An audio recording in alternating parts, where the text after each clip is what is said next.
Садыр Жапаров боюнча чечим сиз кабыл алгансыз. Кылмыш иште толук далилдер сиздин пикириңиз боюнча жетиштүүбү? Менин пикирим боюнча бул иш боюнча сизге кандай бир буйрук берилген болуш керек да. Жаңыл мырза, менде мындай суроо бар. Садыр Жапаров боюнча чечим сиз кабыл алгансыз. Коллегия тарабынан каралган. Эмне ошол кылмыш иште толук далилдер сиздин пикириңиз боюнча жетиштүүбү? Чет жакта жүрүп митинг уюштуруп Каптагаевди барымтага алып.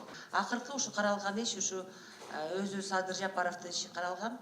Коллегия тарабынан райондун чыккан өкүмү өзгөртүүсүз. Бирок Каптагаев өзү менде эч кандай доомат жок деп арыз менен кайрылып турду сизге. Билет.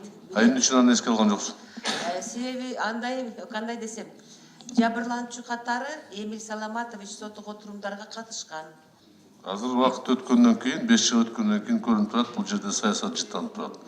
Менин пикирим боюнча бул иш боюнча сизге кандай бир буйрук берилген болуш керек да. Ким тараптан буйрук берилген? Кандай анда сен мамлекетте жок адамды сен мамлекетте уюштурдуң, жасадың дегенди күнөөлөгөн бул туурабы? Телефондо уюштурган бекен. Жеке пикирим боюнча сиз чоң ката кетирдиңиз. Убакыт келгенде мындай чечимдер сөзсүз кайтып келе турган адаты бар. Жакшы эмес. Далил бул боюнча бир да адам соттобош керек да.